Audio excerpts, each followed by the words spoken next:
Hi folks, with Tacitus today, your pushback channel, and thank you for joining this audio live stream. Please listen to this presentation as you would a radio broadcast.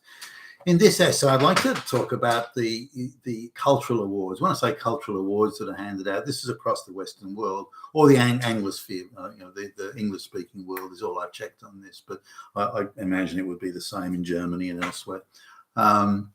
Is the cultural awards given. So we're talking art, music, literature, dancing, drama, movies, all that sort of stuff.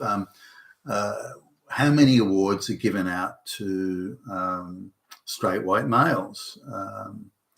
And who are the awards going to? So let's go back sort of, 30, 40 years or so. And there was a much greater emphasis on merit at the time. And so was the literature good or great, or then, was it great writing and this sort of thing? And if it was, then awards would be given. So, and nearly all of those winners were straight white males, a lot of them being white Jewish males, by the way, but nonetheless straight white males.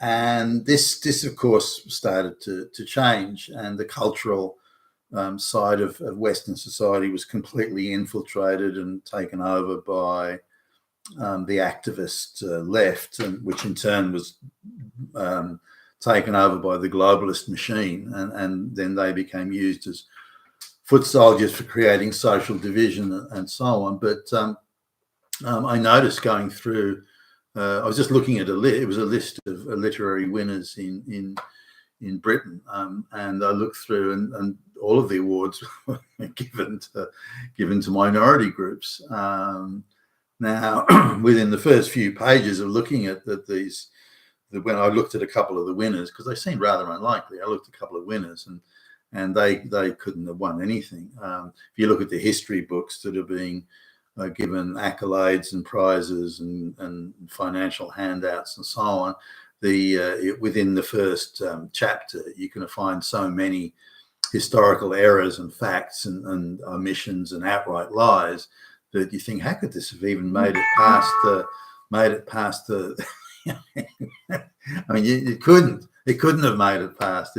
It's crummy, crappy, half-assed school kid writing, riddled with errors and so on. Now, this is the same in high school and university and so on. I've looked at essays from people who, women that my ladies that my wife knows, and they've asked me if I would go over their papers and just make some suggestions or edits, that sort of thing. And I'm staggered at just how abysmal the work is. And again, if I got that work handed in from a high school kid, I'd flunk it. And I'm surprised when some of them get credits and distinctions and so on. And in one case, this woman who her essay or thesis, was just a load of garbage. Again, I wouldn't have passed it if a high school kid. And then she won the essay of the year at the university. And I'm thinking that they'll hand out awards to anyone as long as it's not a straight white male. But the quality has gone through the floor. They don't care about the quality. And I've noticed this too in book publishing deals, that some of the diabolically bad stuff is being published. Now, there used to be a threshold on the publishing side that they had to be reasonably confident that the book would make money, as in would be a commercial success. And so it had to have something about it. But you particularly over the last 25 years, you have a look at the stuff that is winning and winning the prizes. And some of this is even prearranged, like they'll effectively be a script by an activist, that all men are Hitler or something. And it's prearranged with a movie studio that they'll turn that into a movie.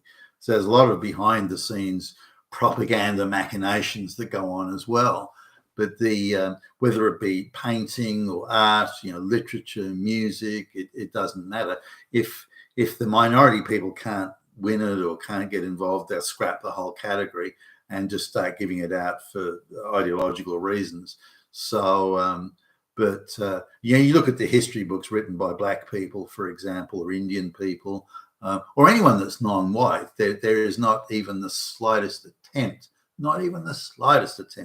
at historical accuracy. It's all screaming ideological fanaticism and partisan peddling of the most outrageous lies, and yet the publishers publish it. The bookstores give it prime position, and the same goes for sort of music, or any painting. It could be anything, drawing, you name it, anything that's cultural, a play, a movie. It's all pushed along the lines of if it's something that straight white men go to watch, like a movie, then it must be destroyed. If it's something white men have traditionally always won, then it has to be destroyed, and so on. So it's a systematic destruction of the participation and the recognition of the contribution of straight white males who typically won all most of these awards. So suddenly, the quality of work, at the same time as straight white men stopped winning or getting these awards, at that same time, the quality went through the floor. And I look at some of the history books today. I was in a bookshop recently, and I picked up just a few books, just leafing through them, and it's gobsmacking how bad they are. Badly written, again, lies, and this idea that the evil white men, evil, they intended to be evil, Hitler, and so on, and this thread of thought runs through all these history books. And there's a book about the British Empire that's fairly new, written by a lesbian activist, and it begins with the horrific, brutal, evil British Empire, the evil it inflicted on the world, the evil upon horrific upon, and it makes Hitler look like a choir boy, and so on. What? It's a history book. But instead, it was an ideological, hysterical diatribe that's won multiple book awards, and again has pride of place in the bookshop. Why is the bookstore promoting it? I assume that the publishers are paying them to do it because they charge for feature shelf space at the shop. So I assume the publishers are paying for this. But why would they do that? Why would they so aggressively promote such a poor quality piece of work by a radical activist, where most of the claims in it are completely untrue? But nonetheless, the awards and some of the prizes, by the way, that are handed out are pretty decent. 100,000, 200,000, 500,000, this sort of thing. So there are quite a lot of prizes and handouts that are given, or free scholarships to university, or paid scholarships. So there's quite a lot of that can go with it. But when white men were winning, they were competing with other white men, and there was a heavy emphasis on merit. Now, we're not talking about something that's irrelevant. There's going back some years, there was a guy I knew who used to run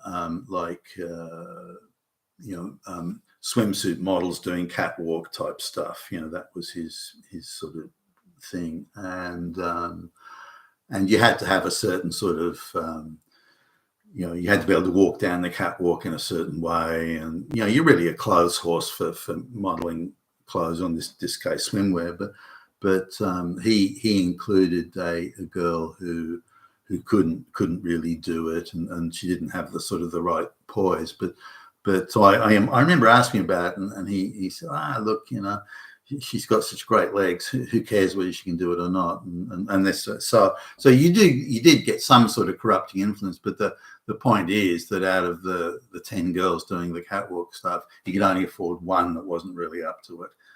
Beyond that, it was too much of a stretch. So was it always 100% merit 100% of the time? Well, no, it wasn't. And there were, particularly where there was a lot of Jewish influence in the publishing houses, they would seek to promote their own wherever they could.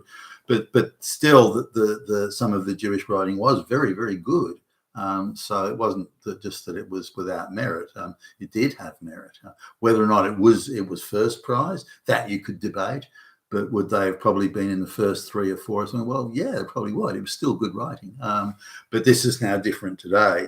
And, I pick up copies of, again, some of the black British historians and look at some of their work. It's diabolically bad. And clearly it's being supported only for propaganda reasons and for politicized reasons of undermining white people and artificially elevating people who are producing much lower quality of work. But it was interesting just looking at how architecture as well, all the prizes for architecture have been won by non-white people. And you look at the architecture and go, what? How could that win?